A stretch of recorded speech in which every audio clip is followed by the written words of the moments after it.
స్త్రీలలో సంతానలేమి సమస్యను తగ్గించుకోవడానికి మనకు ఆయుర్వేదంలో చాలా చక్కటి మూలికలు ఉన్నాయి. అంటే ఈ మూలికలు ఏంటంటే వాజీకరణం అని కాకుండా గర్భస్థాపక ద్రవ్యాలని, ప్రజాస్థాపక ద్రవ్యాలని ఉంటాయి. అంటే ఏంటంటే ఆ గర్భాశయాన్ని గర్భధారణకు అనువుగా తయారు చేయడం, అలాగే ఓవం రిలీజ్ అవ్వడానికి అంటే అండాశయం నుంచి అండం విడుదల అవ్వడానికి తోడ్పడేలాగా ఈ ఔషధాలు బాగా ఉపయోగపడతాయి అన్నమాట. అలాంటి చక్కటి 4 మూలికలను తీసుకుని మనం మంచి ఔషధాన్ని తయారు చేద్దాం. ఈ ఔషధంలో మనం మొట్టమొదట తీసుకోబోయేటువంటిది ఏంటంటే శతావరి. ఈ శతావరి చక్కటి వాజీకరణ ఔషధం, అలాగే చక్కటి రసాయనం కూడా అన్నమాట. అంటే సంతానలేమి సమస్యను తగ్గించుకోవడానికి స్త్రీలకి మనం మొట్టమొదట చెప్పుకోవాల్సినటువంటిది ఈ శతావరి. అంటే ఇది శతావరి అనేది ఏంటంటే 100 మందితో సంతానం కలగడానికి కూడా ఉపయోగపడేటువంటి ఒక చక్కటి మూలిక అని చెప్పి దీనికి ఒక రకమైన వ్యాఖ్యానం కూడా చెప్తూ ఉంటారు. ఎంతైనా ఏంటంటే కొంచెం ఎగ్జాగరేషన్లు ఎందుకు చెప్తామంటే ఆ మూలికలో ఉండేటువంటి గుణం చాలా మంచిది, చాలా బాగా పనిచేస్తుంది అని చెప్పడానికి ఎప్పుడు కూడా కొంచెం ఎగ్జాగరేషన్తో చెప్తూ ఉంటారు. అయితే ఈ మూలిక మాత్రం ఒక ఔషధంగా స్త్రీలకి చాలా చాలా బాగా ఉపయోగపడేటువంటి మూలిక. శతావరి అంటే పిల్లి పీచర అంటాం తెలుగులో దీన్ని. ఈ పిల్లి పీచర వేర్లని ఎండబెట్టేసి చక్కగా దాన్ని చూర్ణంలా చేసుకోవాలి. ఈ చూర్ణాన్ని ఒక 50 గ్రాముల పరిమాణంలో తీసుకోండి.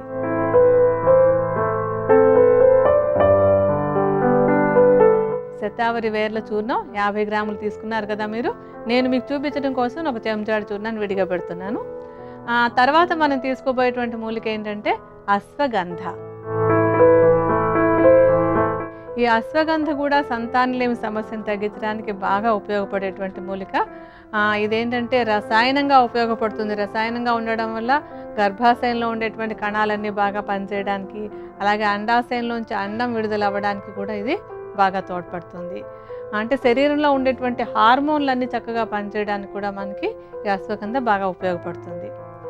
అశ్వగంధ వేర్లను చూర్ణంలాగా చేసేసుకుని ఈ చూర్ణాన్ని కూడా 50 గ్రాములే తీసుకోండి.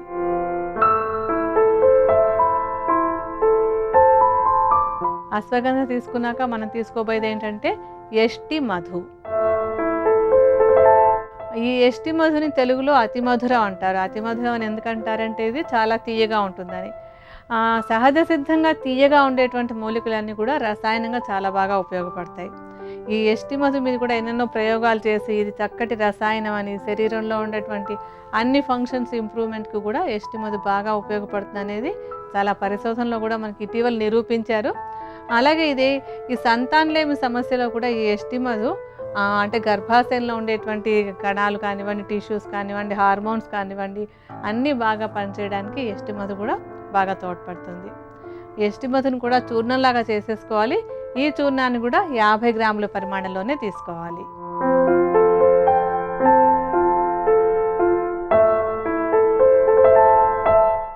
ఇంకా మనకి ఈ ఔషధం తయారీలో 4వ మూలిక ఆఖరిది ఏంటంటే విదారి కంద. ఈ విదారి కంద అనేటువంటిది కూడా స్త్రీలలో ఉండే సంతానలేమి సమస్యను తగ్గించుకోవడానికి బాగా ఉపయోగపడుతుంది. అంటే ఇది కూడా చక్కటి రసాయనం, అలాగే గర్భస్థాపక ద్రవ్యంగాను ప్రజాస్థాపక ద్రవ్యంగా కూడా ఇది చాలా బాగా ఉపయోగపడుతుంది అన్నమాట. ఈ విదారి కందను కూడా ముక్కల్లాగా తరిగేసుకుని దాన్ని నీడలో ఎండబెట్టాలి. బాగా ఎండిన తర్వాత దాన్ని చూర్ణంలాగా చేసుకోవాలి. ఈ విదారి కంద చూర్ణాన్ని కూడా ఇందాక మనం మిగతా మూలికల్లాగానే 50 గ్రాములే, అంటే సమానంగానే, అంటే 4 మూలికలు మనం సమానంగానే తీసుకుంటున్నాం. విదారి కంద చూర్ణాన్ని కూడా 50 గ్రాములు వేసుకోండి. మన ఔషధ తయారీకి కావాల్సిన 4 మూలికల చూర్ణాలని రెడీగా పెట్టేసుకున్నాం కదా. ఇప్పుడు వాటిని బాగా కలుపుకుందాం. అన్ని చూర్ణాలని బాగా కలిపేసేయాలి.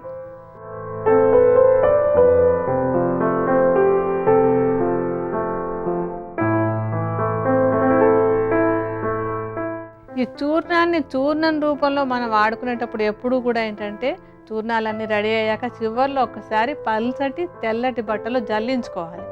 అలా జల్లించుకున్నట్టయితే ఏంటంటే కొంచెం పెద్దగా ఉండేటువంటి పార్టికల్స్ అన్ని విడిపోయి చక్కటి మెత్తటి చూర్ణం వస్తుంది. మెత్తటి చూర్ణం ఎప్పుడు కూడా జీర్ణం అవ్వడానికి బాగా తేలిక అవుతుంది అన్నమాట. అందుకని ఈ చూర్ణాలన్నీ కలిపేసుకున్నాక ఒక్కసారి తెల్లటి బట్టలో వస్త్రగాలనం చేసేసుకుని తర్వాత దాన్ని సీసాలో పోసి పెట్టుకోండి. దీన్ని వాడుకోవడానికి ఏం చేయాలంటే ఈ చూర్ణాన్ని ఒక 1/2 కప్పు గోరువెచ్చటి పాలు తీసుకుని అందులో ఈ చూర్ణాన్ని 1 చెంచా పరిమాణంలో కలుపుకోవాలి. వేడివేడిగా ఉన్నటువంటి పాలు, కొంచెం గోరువెచ్చగా కంటే కాస్త వేడిగా ఒక అరకప్పు పాలు తీసుకొని అందులో ఈ చూర్ణాన్ని ఒక చెంచాడు పరిమాణంలో కలుపుకోవాలి.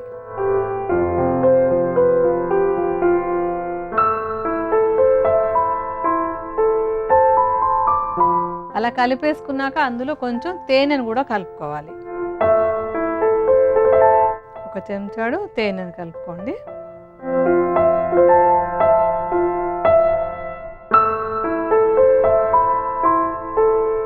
ఇలాగ పాలు, తేనె, ఔషధ చూర్ణం అన్నింటిని కలిపేసుకుని వెచ్చవెచ్చగా ఉండగానే తాగేసేయాలి. ఆ విధంగా ఏంటంటే పొద్దున ఒకసారి, సాయంత్రం ఒకసారి, భోజనం చేసేసిన ఒక 10-15 నిమిషాల తర్వాత తీసుకుంటూ ఉండాలి. ఈ ఔషధాన్ని ఒక 3 నుంచి 6 నెలల పాటు నిత్యం విడవకుండా కనుక తీసుకుంటూ ఉన్నట్టయితే స్త్రీలలో ఉండేటువంటి సంతానలేమి సమస్యను తగ్గించుకోవడానికి మనం చెప్పుకున్నటువంటి ఆయుర్వేద ఔషధం బాగా ఉపయోగపడుతుంది.